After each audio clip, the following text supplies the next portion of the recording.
Today we're going to talk about great faith. Why?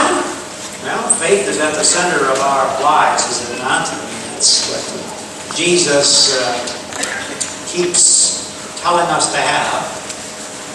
But today, especially, because we have a woman that Jesus said had great faith. Jesus had gone to the coast of Tyre and Sidon up north. We don't quite know why he went up there. It was outside of Judea, outside of Galilee, outside of Samaria. It was in Canaanite country. We don't know why he went up there. It's kind of unusual that he did. Perhaps he went up there just because he knew this woman was there who needed some healing in her life. Perhaps he went up there to teach the disciples a lesson. We aren't sure why he went up there, but he did. He went up to Tyre and Sidon, present-day Lebanon. That's where Lebanon is today. And there was a woman that he met. And this woman simply said, "Lord, Son of David, have mercy on me.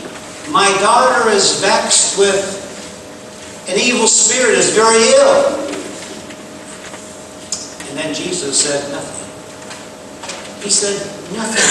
Didn't even answer her. Anyone would have left, but not this woman. This woman's stuck in there for some reason. And even the disciples joined in and said, "Tell her to get going. Get out of here. Tell her to stop bothering us with this begging." And again, most people would have left, but not this woman. She hung in there. And she even knelt down before Jesus and says, "Lord, help me."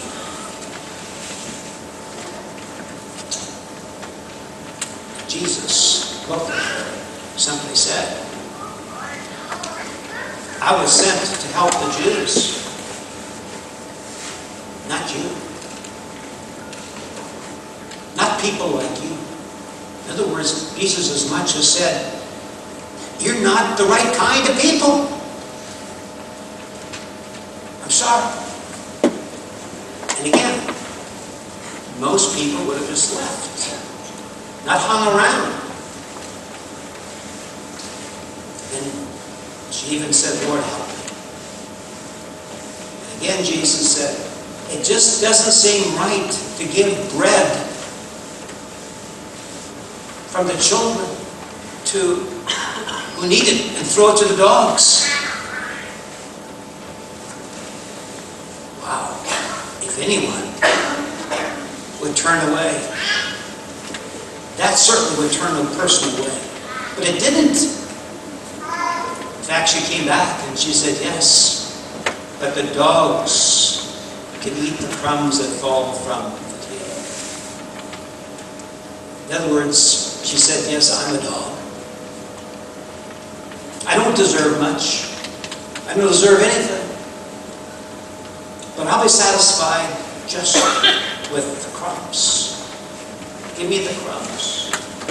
Then Jesus said these words, "Woman, your faith is great. And because of your great faith, your daughter is healed." Great faith. We're going to talk about that this morning. What is great faith? What made her faith so great? Well, let's look at it verse by verse. We turn to Matthew's Gospel, Matthew chapter 15. First of all, great faith because it recognized the power and grace of Jesus. Let me read verse 22 for us. A Canaanite woman from that vicinity, they're from Tyre and Sidon, up north, came to Jesus crying out, "Lord, Son of David, have mercy on me. My daughter is demon-possessed and suffering terribly." Now, we don't know what she knew, how she knew that Jesus was her Lord. That baffles us, doesn't it? This Canaanite woman, how did she know that? Don't know. We don't know how she knew that Jesus was the Son of David. Who told her that? We don't know. What we know is that she needed help badly.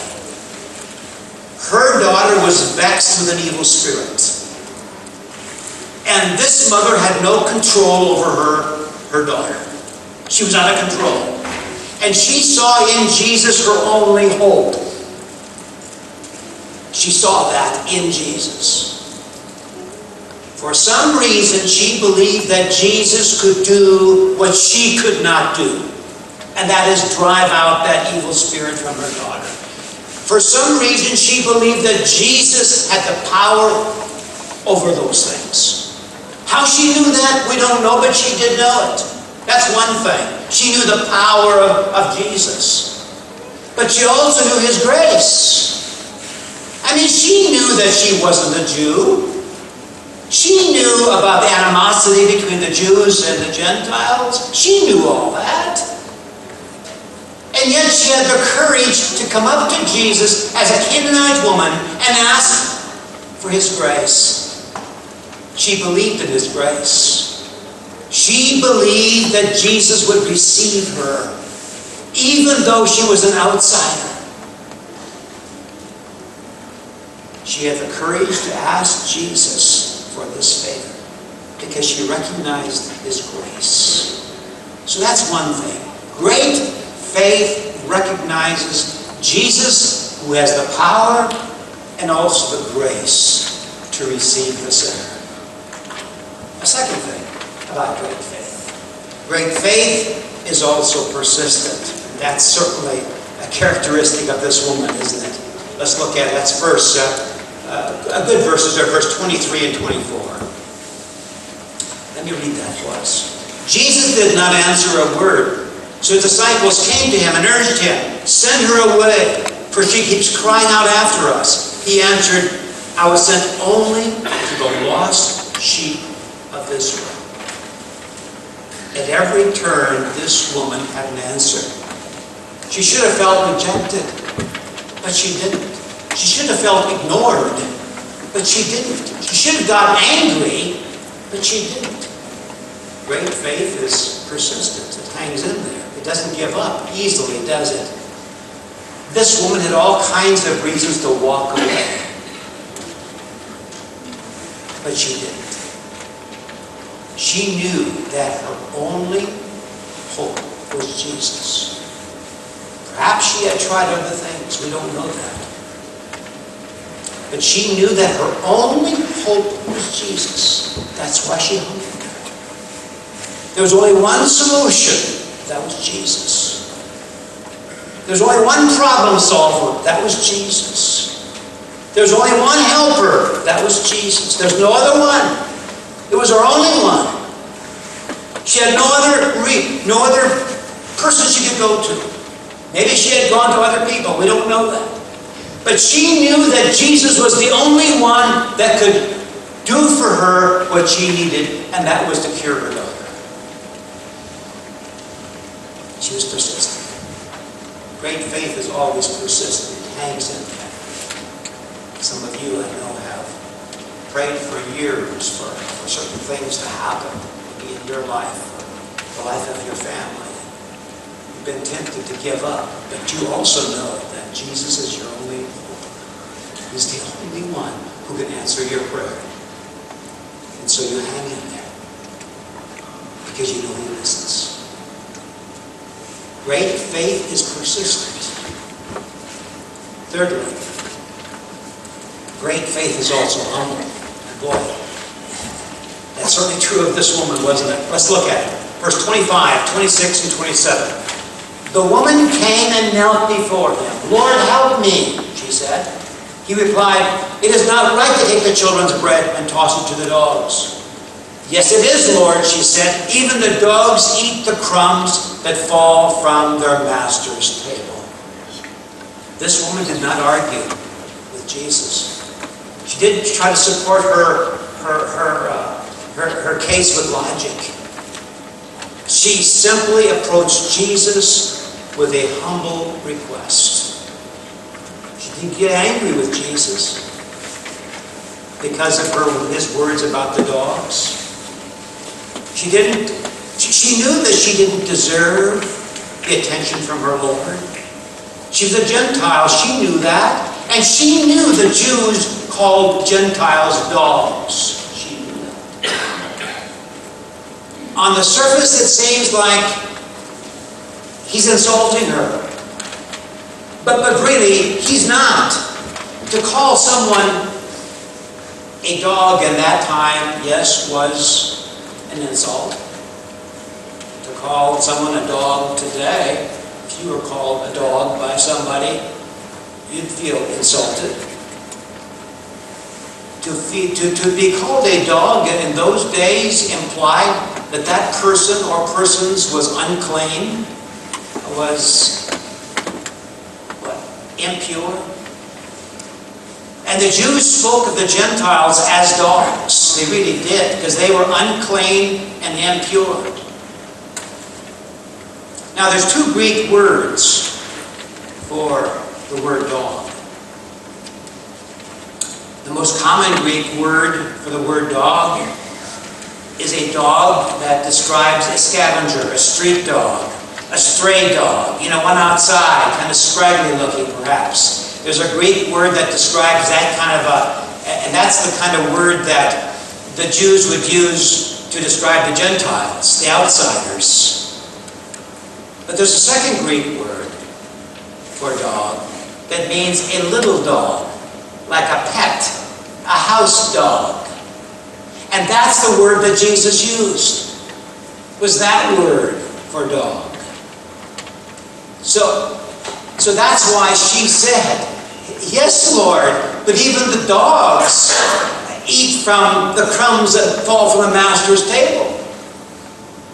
So now don't miss this. Now don't miss this, people. You see, the Jews had called the Gentiles dogs all the time, but never this kind of a dog. There's also always the other kind of a dog, the scavenger dog, the outside dog, the stray dog. But here Jesus calls her the other dog. The dog that would have crumbs, be able to eat the crumbs off the master's table, because he was beneath the master's table, and he could eat the crumbs. She, in essence, was saying, yes, you call me a pet dog, and I'm fine with that. I've got no problems being a pet dog, because that means I've got a master. That means I can get some crumbs off the master's table. Crumbs. The remnants of a meal. Crumbs. What no one wants anymore. Crumbs. The fragments of a satisfying dinner. Crumbs. It's that stuff that you can wipe off your mouth or maybe your mustache. That's all I need, Jesus, is crumbs. I'm content with crumbs. I'm content being a pet dog. That means I've got a master. See, great faith is always humble. It's willing to accept what God does and what God says. Great faith will not argue or complain. Great faith does not question God's ways. It always accepts and continues to believe in God's love and God's grace. That's not easy, is it? Not easy at all. At times we even dare to think that God is all wrong.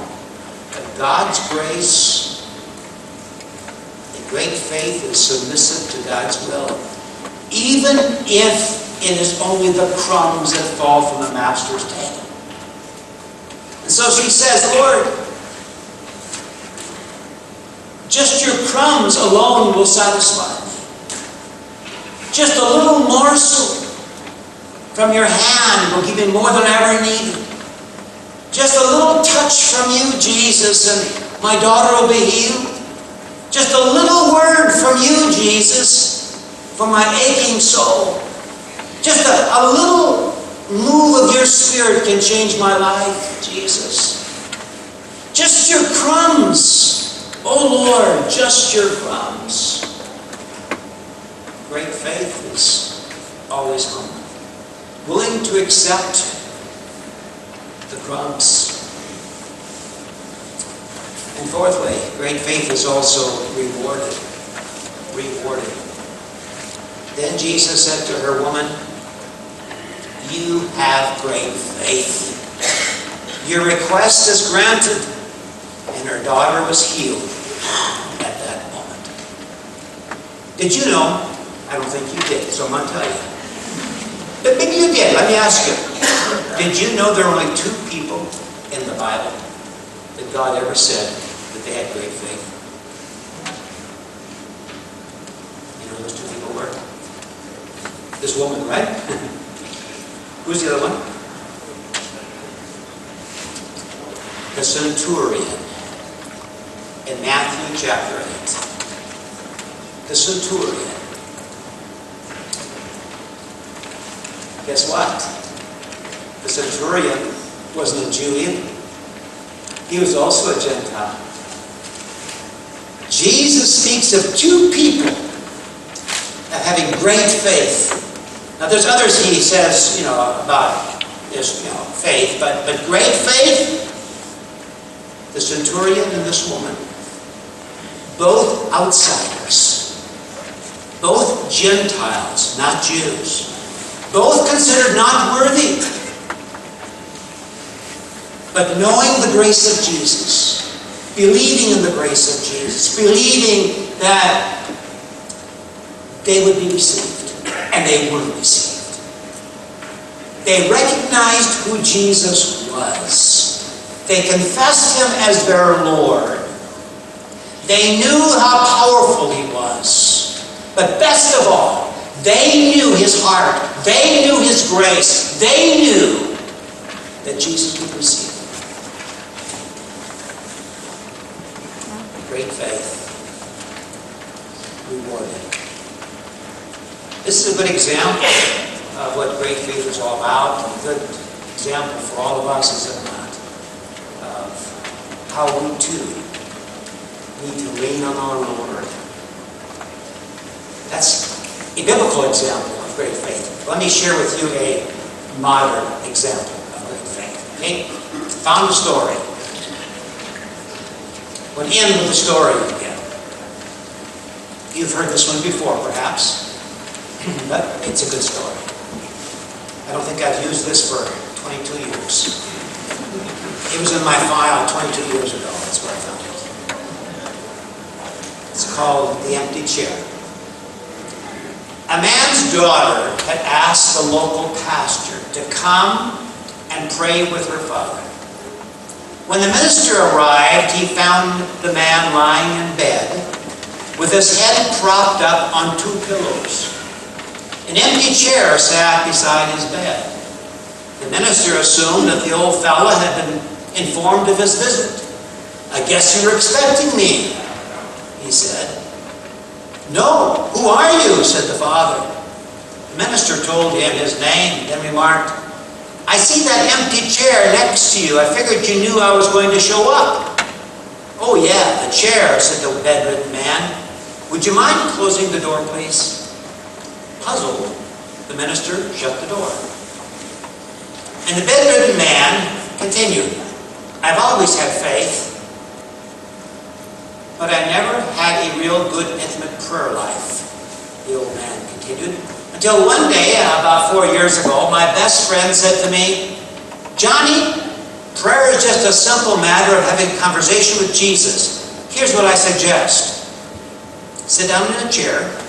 It's an empty chair in front of you, and in faith, see Jesus on the chair. It's not spooky because he promised, I'll be with you always. Then just speak to him in the same way you're doing with me right now.' So I tried it, and I liked it so much that I do it a couple hours every day. I'm careful though.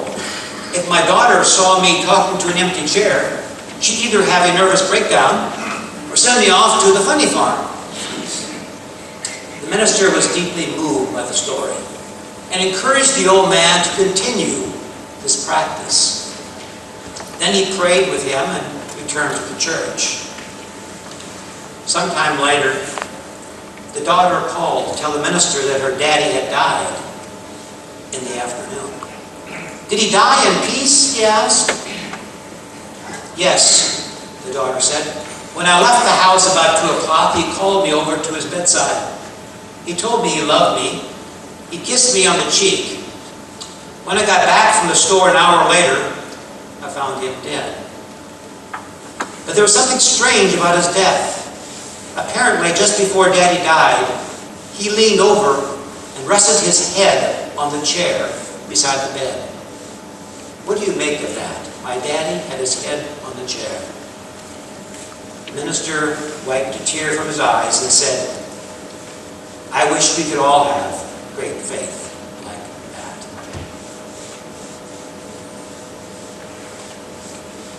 Yes, Lord, give us great faith like that. When we die, we lay our head on Jesus, and we believe that Jesus will take us from there.